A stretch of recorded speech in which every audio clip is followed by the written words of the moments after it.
London take kira sashen Hausa na BBC ke magana akan mita 13 da mita 16 da kuma wasu tashoshin FM a wasu kasashen Afirka. Masu sauraro Assalamu alaikum, Ibrahim Mijin yau nake muku sallama a cikin shirinmu na karfe 3 daidai agogon Najeriya da Nijar, wato 2 daidai agogon GMT da Ghana. Ta manyan laifuka ta ICC da ke birnin Hague kan zarge-zargen cin zarafi da aikata kisa a yankin Darfur kusan shekaru 20 da suka gabata. A Najeriya wata babbar kotu a Kano ta yankewa Mubarak Bala hukuncin ɗaurin shekaru 24 a gidan gyaran hali bayan ta same shi da laifin aikata sabo. Wani rahoton kungiyar Oxfam kuwa ya ce ƙarin miliyoyin mutane za su iya fadawa cikin yunwa nan da wasu watanni 3 masu zuwa ƙasashen yammacin Afirka, ciki har da jamhuriyar Nijar. To sai dai gwamnatin Nijar ɗin ta ce ta fara ɗaukar matakai. Abinci ko tun da ba a yi shi ba, kuma a kasuwanni gashi nan ya yi tsada, magani shine a irin wannan yanayin a kai matalaka a saida musu, a karya farashi a saida musu shi da rahusa.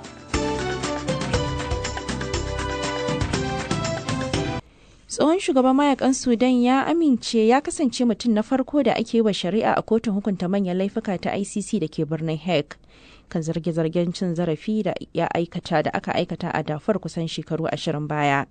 Ali Muhammad Ali Abdurrahman, wanda aka fi sani da Ali Kushayb, ana tuhumarsa da aikata laifukan yaƙi da keta haƙƙi, ciki har da kisan kai da fyaɗe da azabtarwa. Babban mai gabatar da ƙara a kotun ya ce shine mutumin da ya jagoranci rundunar Janjaweed a yankunan Darfur.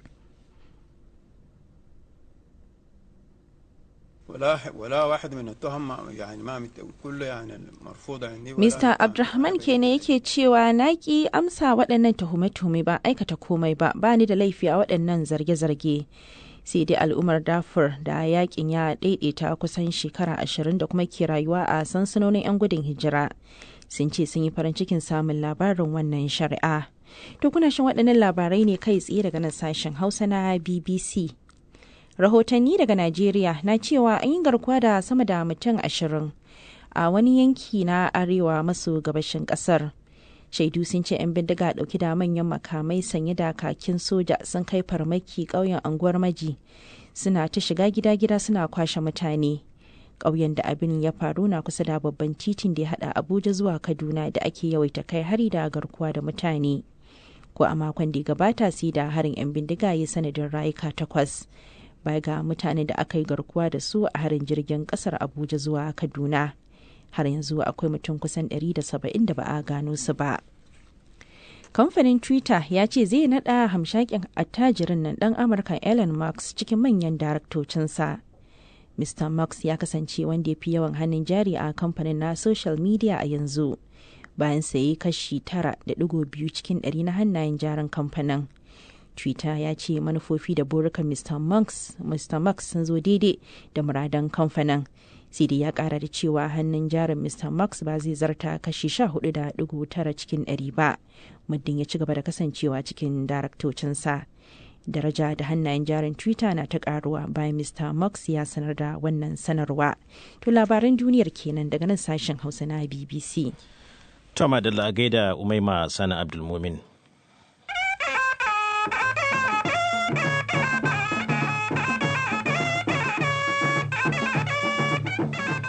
Tijjani Bawage da wannan rahoto da ya haɗa mana. To daga rikicin na Ukraine sai kuma wata shari'a a Kano a Najeriya. Wata babbar kotu a Kanan ta yanke wa Mubarak Bala hukuncin ɗaurin shekaru 24 a gidan gyaran hali bayan ta same shi da laifin aikata sabo tare da yin kalaman tunzura al'umma. An da yanke wa Mubarak Bala hukuncin ne bayan ya amsa aikata laifuka 18 da ake zarginsa da aikatawa. To ɗazu na tuntuɓi abokin aiki na Khalifa Shehu Dokaji daga Kana wanda ya halarci zaman kotun domin jin ƙarin bayani. To ƙarin bayani dai shine kamar dai yadda masu sauraro suka ji cewa an yanke alkali ya yanke masa hukunci na ɗaurin shekaru 24 a gidan gyaran hali ba tare da ya biya tara ba, wanda kuma zaman kotun an shafe kusan awanni 2 ana yin sa, inda aka karanto masa shi Mubarak Bala kenan aka karanto masa laifukansa na kusan caji guda 18 wanda kuma dukkaninsu ya amsa da cewa ya aikata hakan, wanda kuma daga bisani ne sai shi lauyan wanda shi Mubarak din wato barista James Ibori ya buƙaci kotu da yana so ta ba shi dama na minti 5 da ya gana da shi Mubarak din saboda ya fahimci irin girman amsoshin da yake bayarwa kan laifin da ake tuhumarsa, wanda kuma kotu ta amince da hakan. Aka tafi minti 15 masa magana, sannan bayan an dawo kuma lauyan nasa barista James ya nemi kuma kotu da ta ba da dama, suna so za su janye wannan amsa laifuka da shi Mubarak din yayi, amma duk da haka Mubarak din sai sake daga hannu bayan kotu ta ba shi dama ya ce shi haka yanzu yana nan akan maganar da yayi na cewa ya amsa ya aikata waɗannan laifuka da ake tuhumarsa da guda 18 da ake zarginsa da aikatawa. To ban sani ba Khalifa ko ka sami damar yin magana da lauyansa? To daga bayanin da na samu magana da shi, amma ya bayyana min cewa za su duba yiwuwa za su tattauna da shi Mubarak din wajen su ga cewa ko za su ɗaukaka din ko ba za su ɗaukaka ƙara ba, kasancewar saboda ana ma yanke hukuncin aka tafi da shi Mubarak din ba ta hanyar da ita ce aka saba fita ba, wato ko ta kofa ce da ake da ita ta karkashin sa daga can za su fita ta can baya ba tare da wasu sun gan su ba, aka tafi da shi can gidan gyaran hali Ibrahim. To ya yanayin Mubarak din yake bayan an yanke masa wannan hukunci?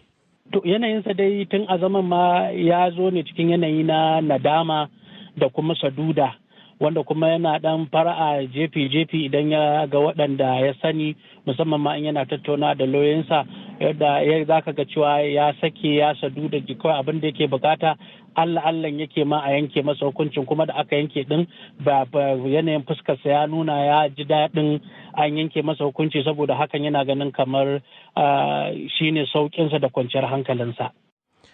Abokin aikina kenan Khalifa Shehu Dokaji daga Kano. To a Najeriya har wa yau Majalisar Wakilai na canna wata ganawa da shugabannin hukumomin tsaro da kuma ministan sufurin jirgin sama da na sufurin ƙasar. Majalisar dai ta gayyace su ne don su yi mata bayanin halin tsaro a ƙasar, musamman bayani kan harin da 'yan bindiga suka kai wa jirgin ƙasa daga Abuja zuwa Kaduna. Sau biyu dai ana ɗage zaman a makon jiya saboda gaza bayyanar shugabannin hukumomin tsaron da kansu a gaban majalisar. Kai tsaye daga Majalisar Dokokin ta Abuja ina tare da abokin aikinmu ta waya Zaharaddin Lawan. Zaharaddin, idan kana ji na, wani hali ake ciki yanzu? Haji Ibrahim, yanzu haka dai ana wannan zama, inda kuma babban sufetan 'yan sanda da babban hafsan tsaro da shugaban sojojin ƙasa da na sama da na ruwa da kuma ministan sufurin jiragen sama da na ƙasa dukkan suna cikin wannan zama, har ma da kuma shugabannin kwamitocin tsaro da bisa jagorancin shi shugaban majalisa da kuma mataimakinsa. Kuma a jawabinsa na farko kafin 'yan jarida su fito daga cikin ɗakin ya ce ba su gayyace su wannan wuri ba domin a ɗora wani laifi, sai dai kawai su ba da bayani na irin abubuwan da suka faru, musamman kaiwa jirgin ƙasa hari da kuma harin da aka kai a filin jirgin sama na Kaduna a makon da suka gabata.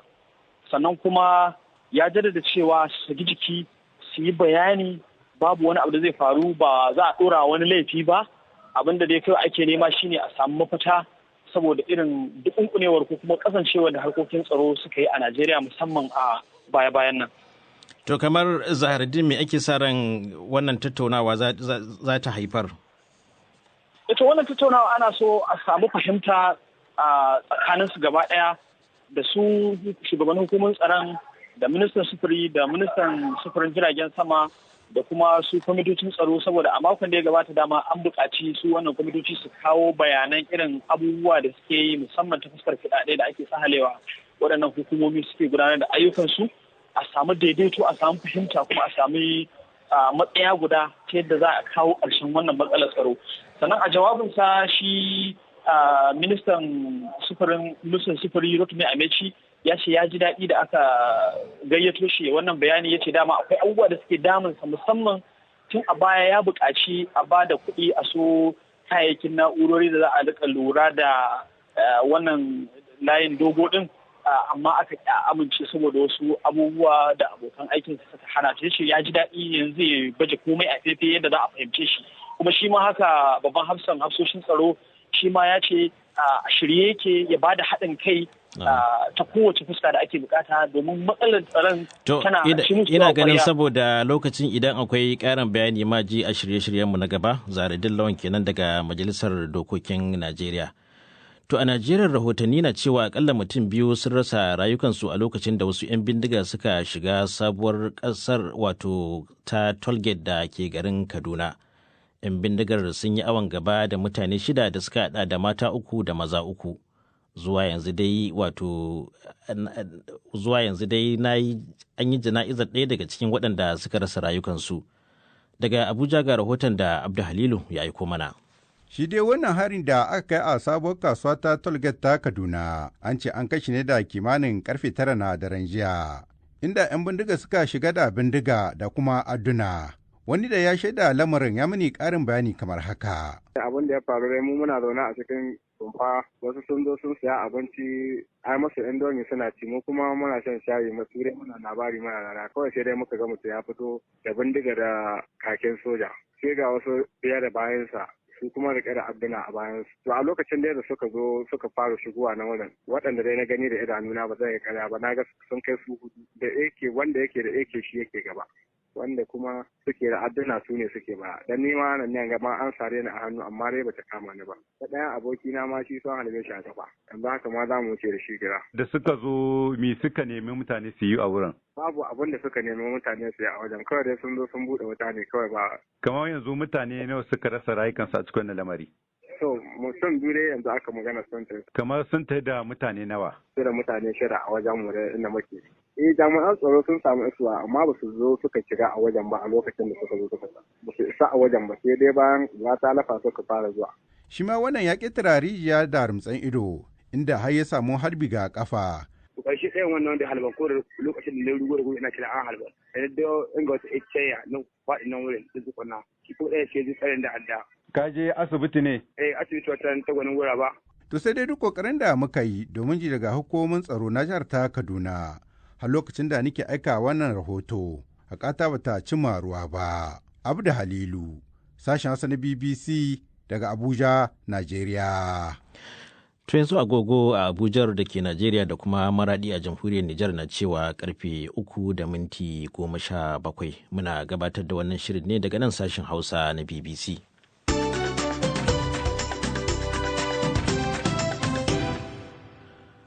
To nan gaba za mu sake komawa Najeriya. Shugaban kasar Ghana Nana Akufo-Addo ya kai wata ziyara Birtaniya da nufin jan hankalin 'yan kasar da sauran al'umma Afirka da ke kasashen waje domin su je su zuba jari a Ghana.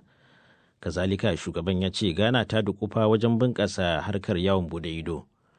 Wakilin BBC Peter Okoche ya fara ne da tambayarsa yadda ya ji da nasarar da ƙasarsa ta samu akan Najeriya a wasan ƙwallon ƙafar da suka yi kwanan nan don neman zuwa gasar cin kofin ƙwallon ƙafa na duniya. Na ji daɗi sosai saboda mun samu nasara ne a daidai zagayowar ranar haihuwata.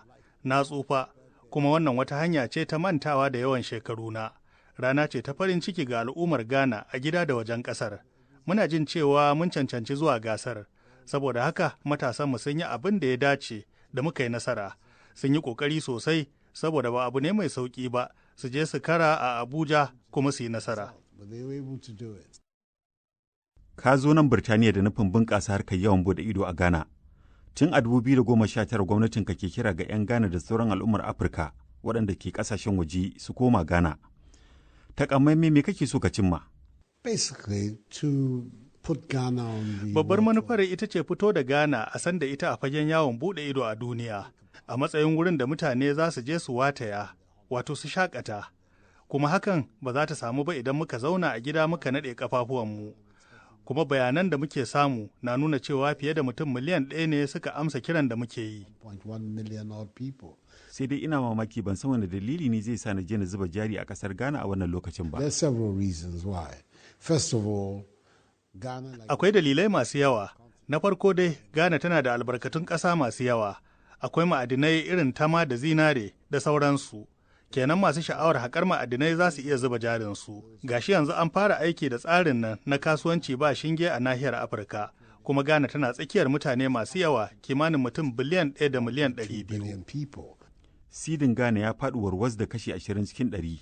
Yanayi mafi muni kuma shine mafi muni bayan kuɗin Rasha. I don't know the economy in the world that's doing well. Tell me where you are here. Ban san ƙasar da ba ta fuskantar ƙalubale ba ta fuskar tattalin arziki a duniya. Ka faɗa min, nan Birtaniya da kake tana fama da hauhawar farashi mafi girma. Kana yaƙi da juyin mulki a Afirka. A ƙarƙashin jagorancin ka ne aka dakatar da Mali daga ECOWAS. Gashi ana tattaunawa a me yasa ake